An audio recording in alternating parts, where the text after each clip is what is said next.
ભાવનગર ખાણ ખનીજ વિભાગ દ્વારા કડક કાર્યવાહી હાથ ધરવામાં આવેલ. ખનીજ વિભાગે ડ્રોનથી તપાસ કરી નદીમાં ચાલતા ખનીજ ચોરી ઝડપી પાડેલ. તળાજા તાલુકાના દાત્રડ ગામે આવેલ શેત્રુંજી નદીમાં ચાલતી હતી બેફામ ખનીજ ચોરી. ખનીજ વિભાગ દાત્રડ ગામે શેત્રુંજી નદીના પટમાં પહોંચી ડ્રોન ઉડાવી તપાસ કરેલ. ડ્રોન વિડીયો મારફતે ભૂમાફિયાઓ ખનીજ ચોરી કરતા હોવાનું સામે આવ્યું. ખનીજ વિભાગની ટીમ તાત્કાલિક સ્થળ પર પહોંચી નદીમાં ગેરકાયદેસર રહેતી ખનીજનું ખોદકામ કરતા વાહનો પકડી પાડેલ.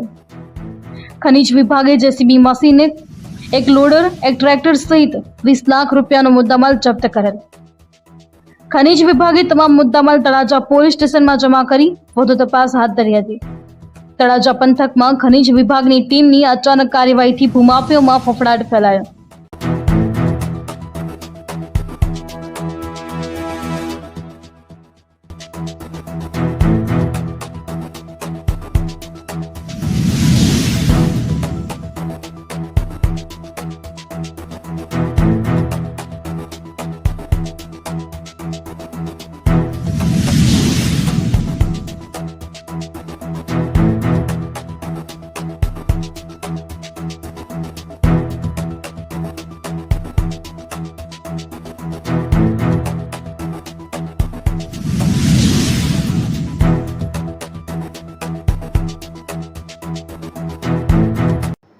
મારું નામ ભરત મગનભાઈ જાલુંદ્રા, પુષ્પશાસ્ત્રી, ભાવનગર.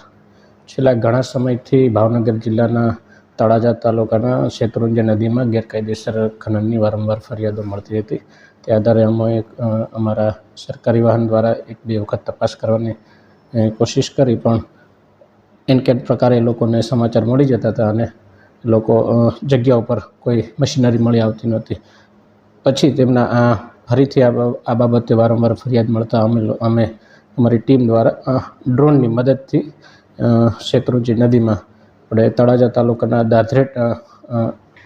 દાત્રડ ગામે શેત્રુંજી નદીમાં અમે ડ્રોન મારફતે સર્વેલન્સ કરાવ્યો અને સર્વેલન્સ સમયે એક લોડર, એક જેસીબી અને એક ટ્રેક્ટર મારફતે શેત્રુંજી નદીમાં ગેરકાયદેસર ખનન થતું હોવાનું જોવા મળતા માલિક જે વાહનો છે એમને માલિકો વિરુદ્ધની કાયદેસરની જપ્તી કરવામાં આવેલા અને ભાગી ગયેલા જેસીબી ભાગી ગયેલું છે તેમની પણ પોલીસ ફરિયાદ દાખલ કરવાની તજવીજ હાથ ધરવામાં આવેલ છે. આ રીતે ભાવનગર જિલ્લામાં વારંવાર જે જગ્યા ઉપર ફરિયાદ મળતી હશે અને ગેરકાયદેસર વાહન કે કોઈ પણ ગેરપ્રવૃત્તિ થતી હશે તેમાં ડ્રોન મારફતે પણ અમે ફરીથી આવી કાર્યવાહી કરતા રહીશું અને કડક કાર્યવાહી કરશું તેવી ખાતરી આપીએ છીએ.